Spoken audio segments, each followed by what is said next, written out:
Mr. Chairman, and you're right, this is not the last one we're going to deal with. This is the latest technological battle we're going to deal with. Director Comey, thank you for all your work, and please pass on to the folks that worked some very long hours leading up to July the 4th our appreciation for what they did for the nation and for the citizens of my state and people all around the country. We do appreciate their work very much, and you have a terrific team. The challenge that we face on this is not only the technology side in dealing with terrorism, it's also the benefit that is gained from this. I would tell you the folks at OPM would be glad to talk about encryption and the value of that right now if they'd have kept their data in a more encrypted location and stored it better and had greater security on this.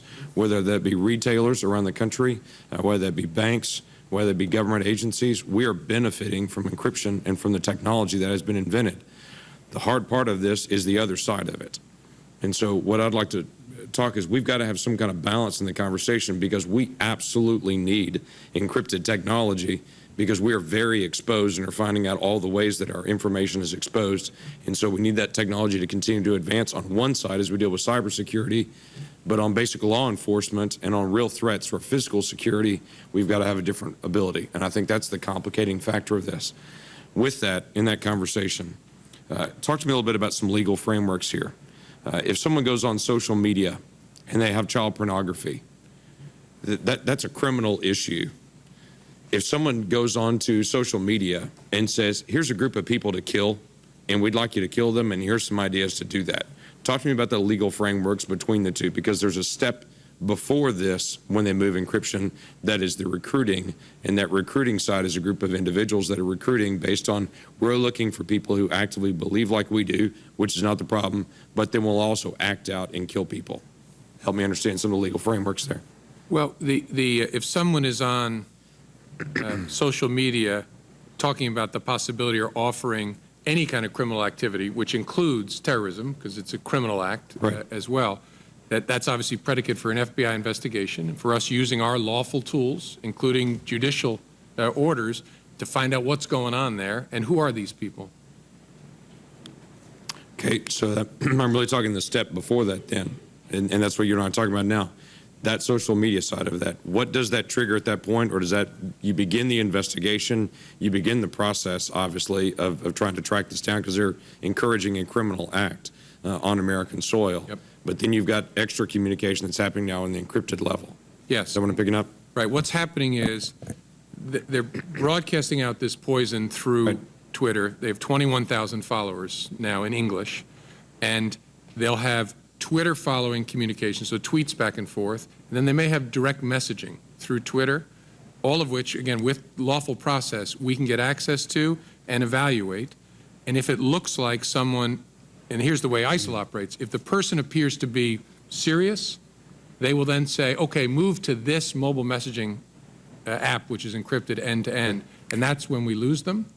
And so, and we have, as I said earlier, we have no ability, if we intercept that mobile messaging app data traveling back and forth, we can intercept the data, but it's gobbledygook, and we can't break that encryption. Right.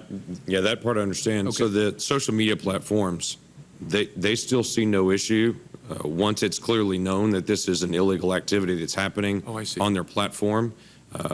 Is their response to say you can't do that on our platform, or their response is, hey, we're just open for anything, whether it's prostitution, child porn, or terrorism, you can use it? Oh, I'm sorry. I misunderstood the question, Senator. They're being quite good about this, frankly, and it's gotten increasingly good over the last year. Twitter does not want people engaging in soliciting advertising criminal activity of any sort on their social media platform, but they're being particularly aggressive at shutting down and trying to stop ISIL-related sites. I think it actually led ISIL to threaten to kill their CEO, which helped them understand the problem in a better way. And so it's they are being quite good about that. Okay, and then you've alluded twice now to the UK and France are a little bit ahead of us on this, and then you said that they're discussing this. Can you give us greater detail to what they're discussing? When you say they're a little bit ahead of us on this, I think it's a rare moment for Europe to be ahead of us on anything, but that's a whole different issue. Right. So help me understand what you mean by that. Right. I don't want to swell the Brits' heads. They're a little bit ahead of us, but then they're not. So let me explain what I mean by that. They have passed legislation that's called DRIPA, I don't remember what that stands for, that imposes data retention requirements on communications providers and that also imposes access requirements, that the providers must comply with lawful orders for data that's moving on their network.